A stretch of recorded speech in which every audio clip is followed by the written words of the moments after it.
Bismillahirrahmanirrahim. Saya preview dulu ya. Saya memberikan pengantar dulu sebelum kita nanti masuk ke materi.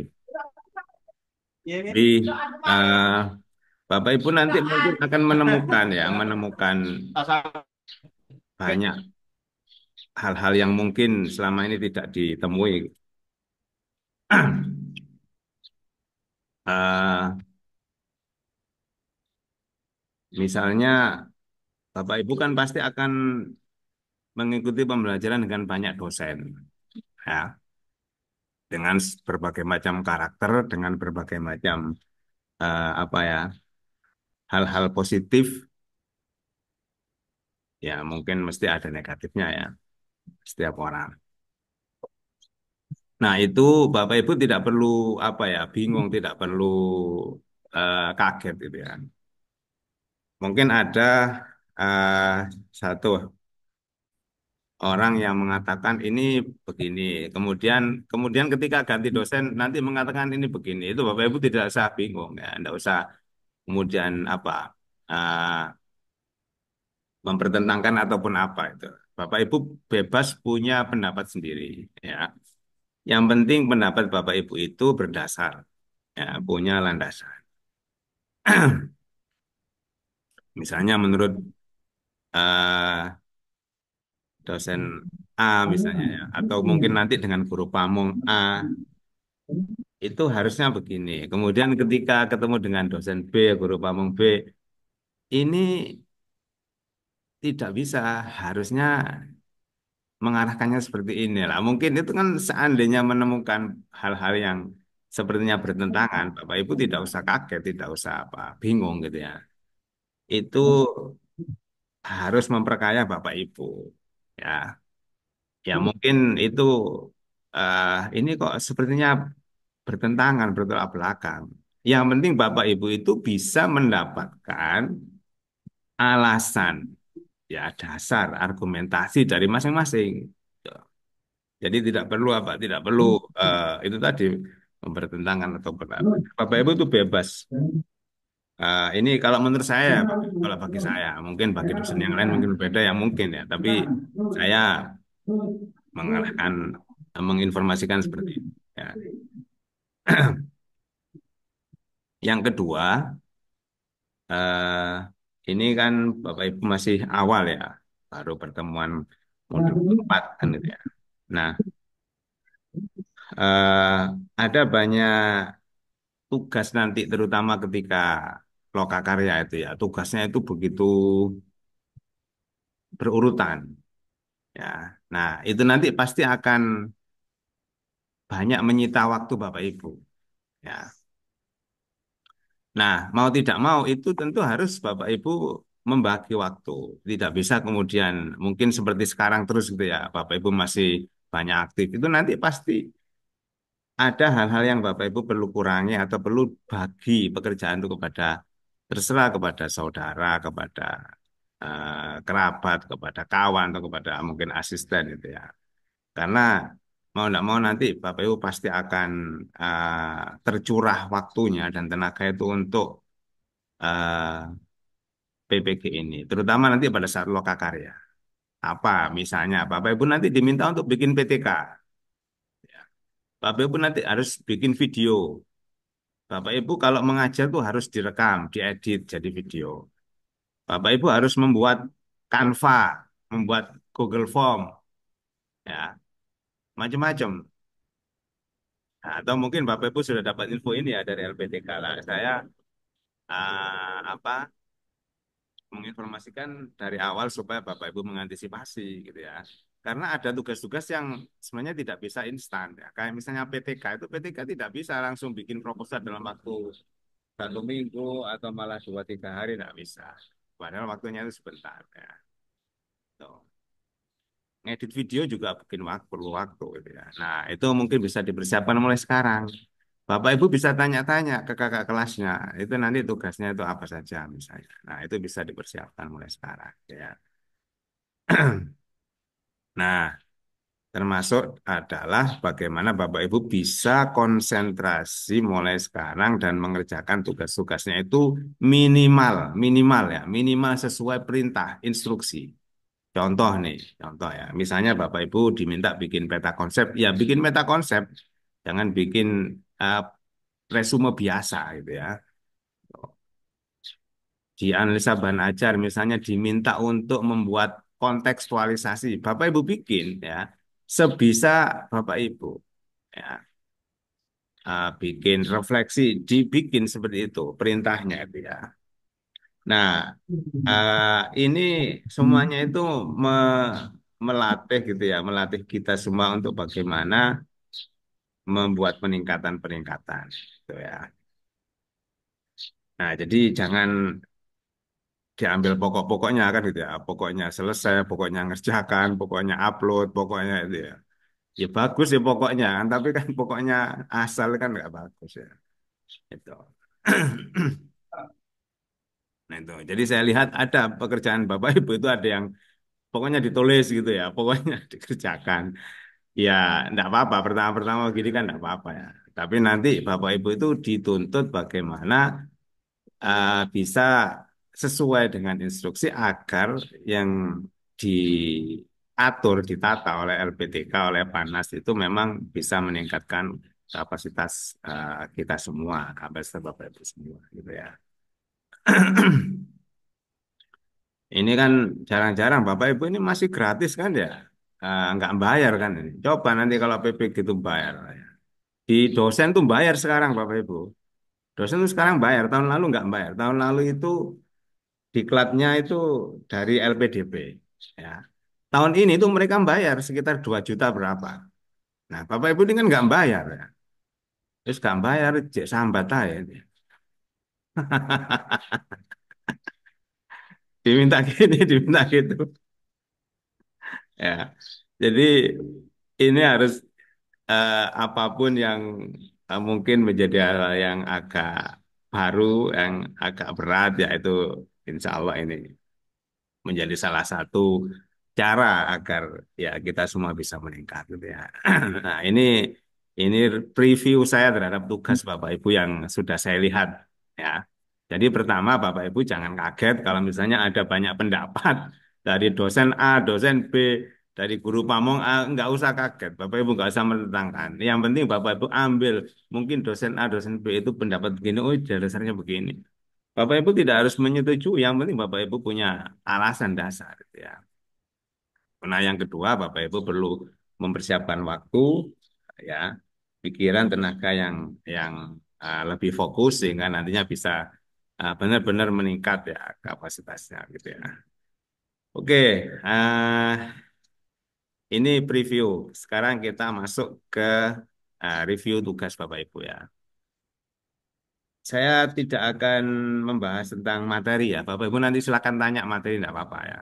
Saya akan membahas materi yang Bapak Ibu tanyakan. Misalnya, Pak hadis sahih itu gimana misalnya? Atau mungkin yang terkait dengan jarh wa ta'dil atau tentang tafsir itu monggo. Saya tidak akan menjelaskan. Saya akan menjelaskan kalau Bapak Ibu itu tanya. Saya akan hanya mereview tugasnya, gitu ya. Itu. Nah, eh, pertama terkait dengan resume. Saya terima kasih banyak. Ternyata Bapak Ibu, eh, saya lihat di kelas ini sudah sangat bagus ya. Apa tugas yang dikerjakan di resume ya. Terutama pada peta konsep itu sudah menurut saya ya karena kan Bapak Ibu sudah masuk minggu keempat ini ya, modul keempat ya. Sehingga mungkin sudah punya banyak informasi dan pengalaman. Saya kira resumenya rata-rata bagus lah itu ya. Mungkin ada satu dua yang mungkin kurang pas ya enggak apa-apa. Orang kan mungkin ada yang sibuk, repot gitu ya. Jadi ya enggak apa-apa itu ya. Yang penting tetap ada kemauan. Tuh, kita kan enggak boleh menjudge seseorang anak murid dengan suatu yang jelek kan harus positif semua kan tuh. Saya emang enggak positif semua Bapak Ibu tuh. Jadi enggak ada yang negatif gitu ya. Tuh. Itu yang di resume. Yang di bahan ajar. Bahan ajar saya tadi baru melihat lima, lima tugas ya. Lima itu kalau menurut kaidah tata bahasa Arab, insya Allah sudah mencukupi. Mudah-mudahan ya. Kan jamak itu kalau menurut bahasa Arab tiga ya. Nah, lima kan udah lebih dari tiga ya. Mudah-mudahan sudah, saya anggap sudah apa? Mudah-mudahan jawaban yang lain juga seperti itu ya. Saya lihat dari lima itu mungkin hanya ada satu mungkin yang kurang sesuai ya. Itu. Yang lainnya uh, sesuai ya. Oke, saya coba buka salah satunya ya, yang analisa bahan ajar. Buat apa sih atau arahnya kemana analisa bahan ajar itu ya? Eh, Bentar Bapak Ibu, mana ini? Oh ini.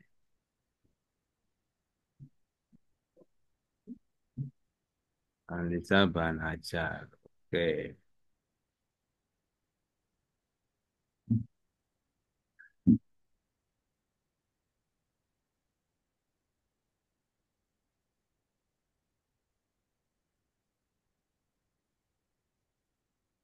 ini tadi sudah saya rekam, saya share screen. Nah ini terlihat Bapak Ibu ya? Iya, Terlihat, Pak. Pak. Oke. Iya, Sebenarnya terlihat. sebenarnya saya yakin udah terlihat, tapi kan saya harus menyapa kan gitu, supaya saya nggak ngantuk itu karena saya tadi malam tidurnya jam setengah dua itu ya itu. Ah, nah jadi Bapak Ibu diminta untuk menuliskan minimal tiga konsep ini saya kira sudah benar semua ya. Kontekstualisasi dengan realitas sosial ya. Nah Bapak Ibu harus mengkaitkan materi yang dipilih dengan fakta atau realitas sosial, peristiwa-peristiwa sosial yang ada. Yang ketiga, merefleksikan hasil kontekstualisasi eh, dalam pembelajaran bermakna. Nah, pembelajaran bermakna itu kan begini, Bapak Ibu ya.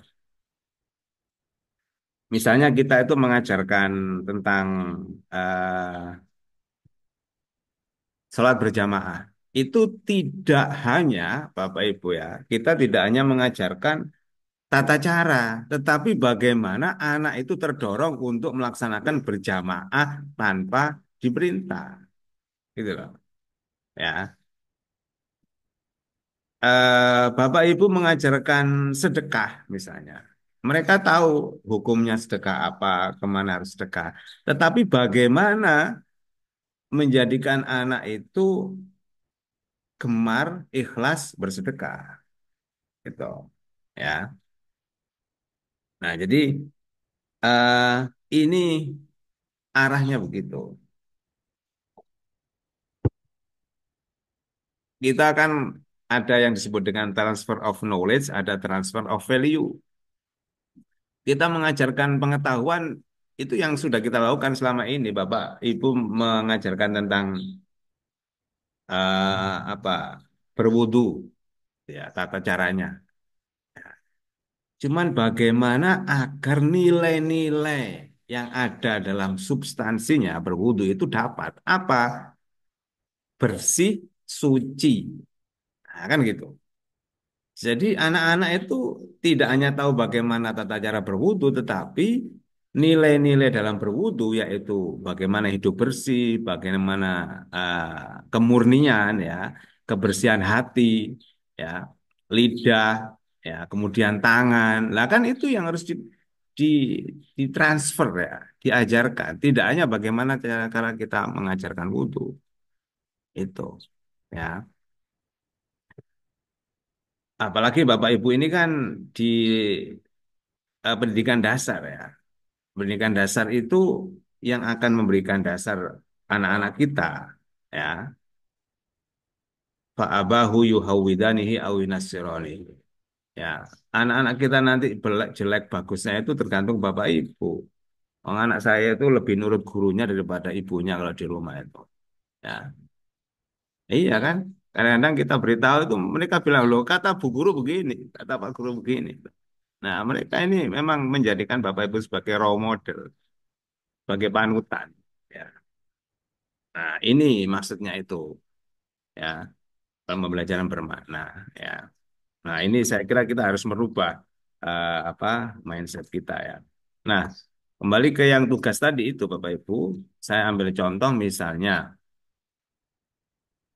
ini tentang hadis ya. Eh, Bapak Ibu boleh nanti berbeda ya pendapat dengan apa yang saya sampaikan. Kontekstualisasi dalam realitas sosial. Saya itu kan nggak tahu Bapak Ibu ini menjawabnya dari mana ya. Cuman kadang-kadang itu ada yang sangat bagus gitu ya. Saya malah ragu-ragu ini bener pendapat Bapak Ibu atau dari mana kan gitu. Dosennya kalah gitu. Ya, itu. Tapi ya enggak apa-apa. Pak Endak kan itu upaya Bapak Ibu untuk belajar kan gitu ya. Saya menghargai itu aja ya. Meskipun itu saya nggak tahu itu dapat dari mana, tetapi bahwa ada upaya Bapak Ibu untuk menyelesaikan kan gitu ya. Itu. Nah, jadi Bapak Ibu mau setuju atau enggak ya dengan apa siapapun dengan dosen dengan saya itu terus saya yang penting kan masing-masing punya dasar, punya landasan gitu ya. Nah, contoh ini tadi ya tentang kontekstualisasi dalam media sosial. Ini terkait dengan hadis ya, hadis sahih Hasan Dhaif ya. Eh, saya baca misalnya keterhubungan teori dan praktek ya. Melalui kontekstualisasi, siswa bisa melihat bagaimana hadis itu diterapkan ya tentang misalnya kejujuran keadilan. Nah, oke ya. Kemudian peningkatan pemahaman ya. Cuman begini Bapak Ibu. Ini yang penting ya, termasuk dalam mengajar. Ketika Bapak Ibu menguraikan ini sudah benar ya, menerapkan dalam kehidupan nyata. Misalnya mengamati nilai-nilai hadis tentang kejujuran.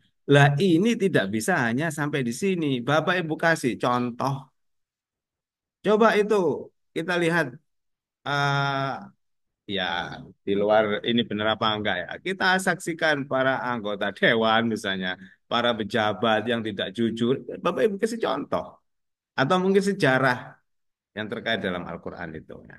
Jadi perlu memberikan contoh konkret. Ya, kalau hanya seperti itu normatif. Ya, mari kita berantas eh, apa itu ketidakjujuran, korupsi. Itu benar, cuman harus ada contohnya. Nah, itu penting. Ya.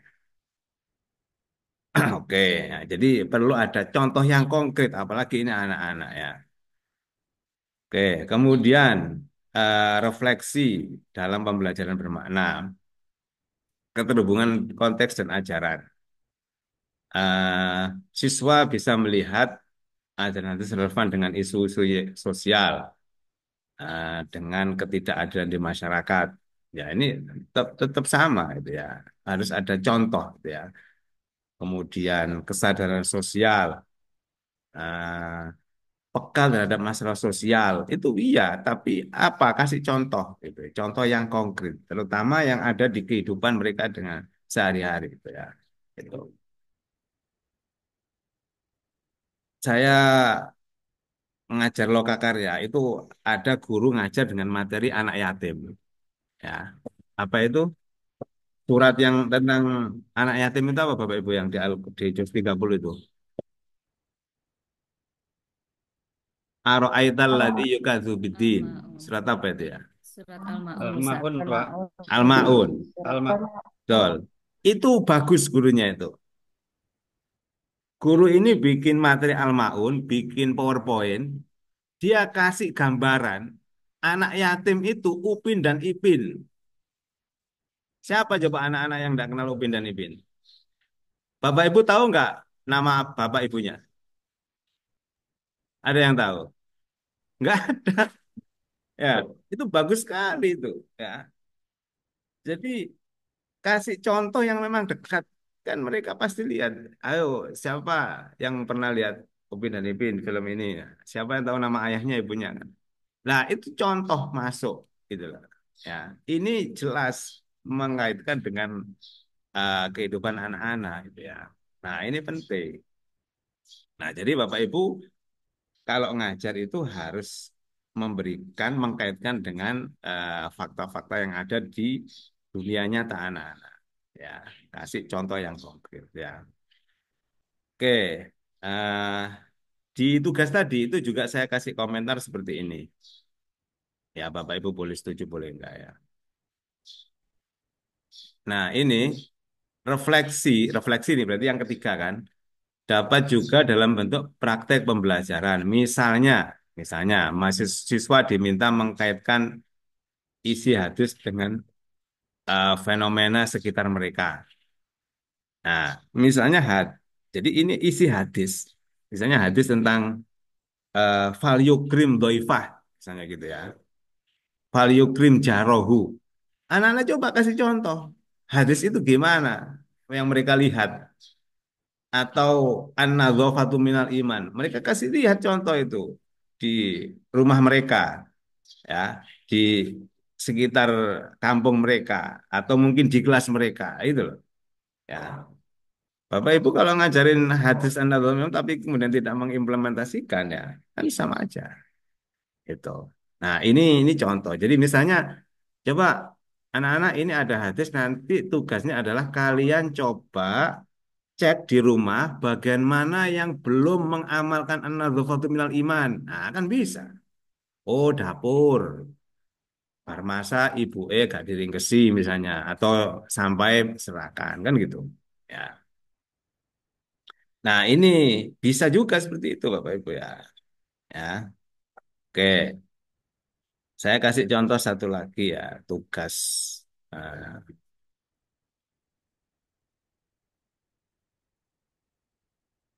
tapi ini pendapat saya, Bapak Ibu boleh setuju, boleh enggak ya.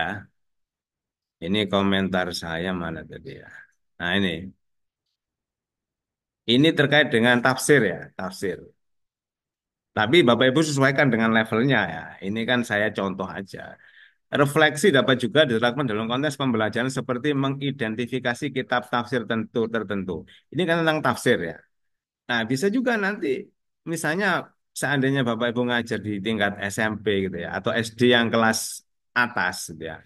Coba dikenalkan dengan kitab tafsir ya. Itu sehingga anak-anak itu benar-benar memang tahu fungsinya tafsir itu apa. Tidak hanya sekedar mendapatkan info dari media sosial saja. Nah, ini jadi mereka dibawa untuk ke perpus misalnya ya, kemudian mengidentifikasi mana kitab tafsir. Tafsirnya umum ya, tidak harus berbahasa Arab. Ada tafsir siapa itu Al-Misbah, ada tafsir Hamka, kan banyak itu. Ya. Nah, Bapak Ibu bisa ke sana, ya. Nah, itu contoh refleksi dalam pembelajaran bermakna. Oke, setelah ini saya akan masuk ke tugas PJBL. Nah, sebelum ke sana, kalau ada yang mau bertanya, silahkan. Sambil saya tak nyeruput kopi dulu.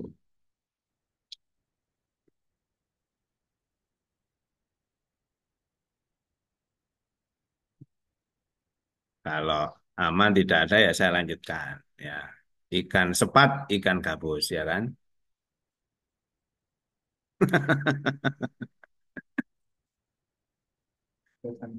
Iya, terus. Kita lanjutkan Bapak Ibu. Lanjut, Pak. Lanjut, oke siap. Nah, sebelum saya lanjutkan, ini saya putus dulu ya rekamannya, biar nanti jadi dua ya. Biar Bapak Ibu melihatnya nggak terlalu lama itu ya. Tapi jangan lupa di subscribe Bapak Ibu ya.